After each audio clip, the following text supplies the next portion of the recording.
National Herald मामले ने एक बार फिर राजनीतिक हलचल मचा दी है। दिल्ली पुलिस की आर्थिक अपराध शाखा यानी ईओडब्ल्यू ने कांग्रेस की वरिष्ठ नेता सोनिया गांधी और नेता प्रतिपक्ष राहुल गांधी के खिलाफ नई एफआईआर दर्ज की थी, जिसमें आपराधिक साजिश, धोखाधड़ी और विश्वासघात जैसे गंभीर आरोप लगाए गए।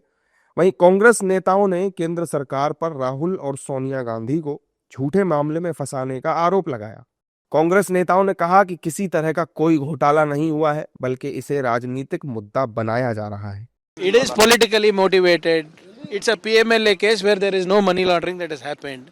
Why have they not been able to establish anything? डर डर डर झलक रहा है सरकार को।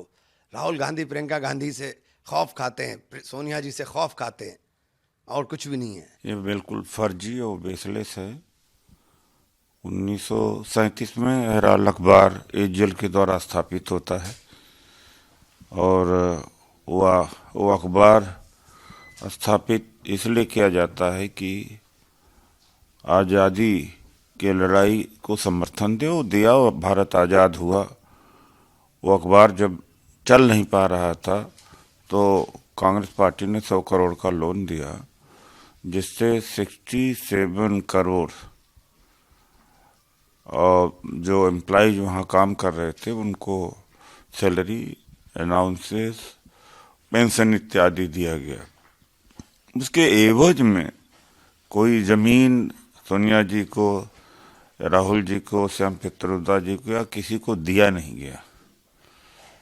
तो अपने ही अखबार चलाने के लिए, पार्टी का अखबार चलाने के लिए अगर ऐसा किया गया तो कौन सा यहाँ पर क्राइम बनता है या तो रूल्स का वायलेशन है। See, you have to see the time, the day before the session starts.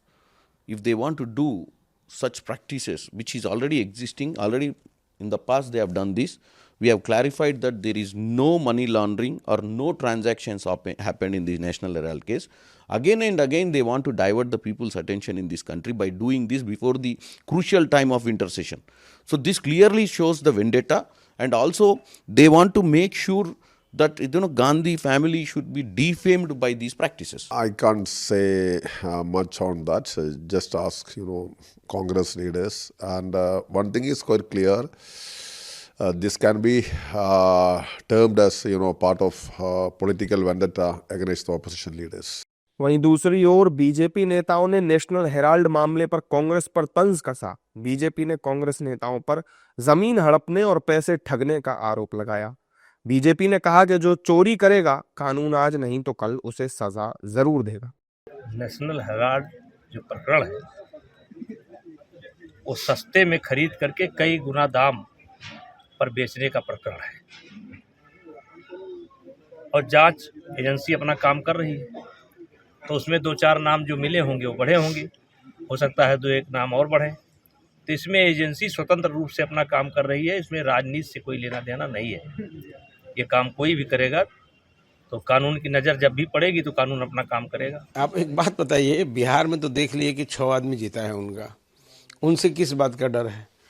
गलत किया है लो, गलत का रिजल्ट गलत होता ही है। एजेएल नेशनल हेराल्ड अखबार की प्रकाशक कंपनी है जो 2008 में वित्तीय संकट की वजह से बंद हो गई थी। उस समय एजेएल पर अखिल भारतीय कांग्रेस कमेटी का 90.21 करोड़ रुपए का ब्याज रहित ऋण बकाया था।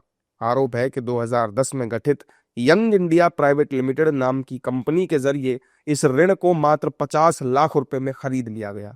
यंग इंडिया में सोनिया गांधी और राहुल गांधी के पास संयुक्त रूप से 76% शेयर हैं, जिससे वो इसके लाभार्थी मालिक बने।